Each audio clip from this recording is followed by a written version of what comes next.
we're exhausting all options. Ang importante, mahuli ang mami mo.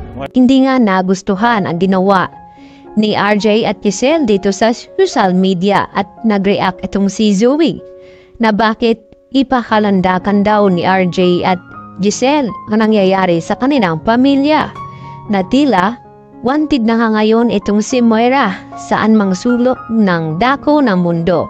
At dito nga na sinabi ni Zoe na bakit daw kailangan pa nilang gawin.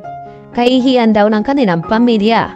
At dito naman na sinagot ni RJ itong si Zoe na wala na daw siyang pakialam kung magiging kahihiyan man iyon sa kanilang pamilya.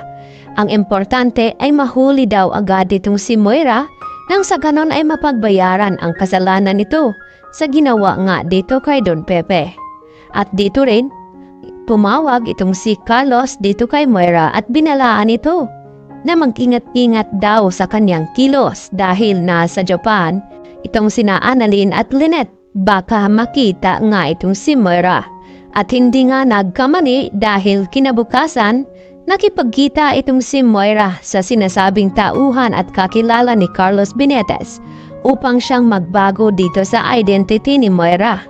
At huli na dahil sakto naman na sinundan ni Annalyn itong babae na nakaiwan dito sa gloves na nakapatong sa lamesa. At dito niya napagtanto kung sino ang babaeng ito.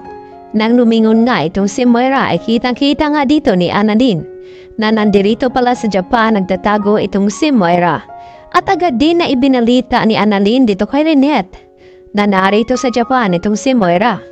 At tong si Lynette agad din na tumawag kay Carlos upang ipaalam na nandito din sa Japan itong si Moira at kinakailangan malaman daw di umano nila RJ at Giselle na nakita nga ni Annalyn itong si Moira.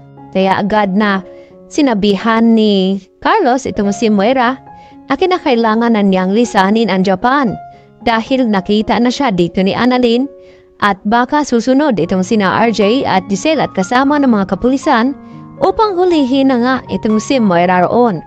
At dito naman nagulat itong si Moira dahil hindi daw agad sinabi ni Carlos nang umpisa pa lamang na doon siya pinapapunta ni Carlos sa Japan. Na ngayon ay nagiging komplikado na nga ang lahat dahil nga sa nangyari na ngayon ay lalo pa't sikat na nga itong si Moira at nagbigay nga itong si Giselle ng 1 milyon na pabuya kung sino man ang makapagturo dito kay Moira kung nasaan nga ito. At marami ang magkaka-interes dahil malaking pera nga ang nakapatong dito sa ulo ni Moira kapalit na maghuli lamang ito at pagbayaran ang lahat ng ginawa dito nga sa ama ni Giselle at RJ. Kaya ngayon, kabado naman itong si Zoe nang malaman niya na nakita na nga ni Annalyn itong si Moira sa Japan.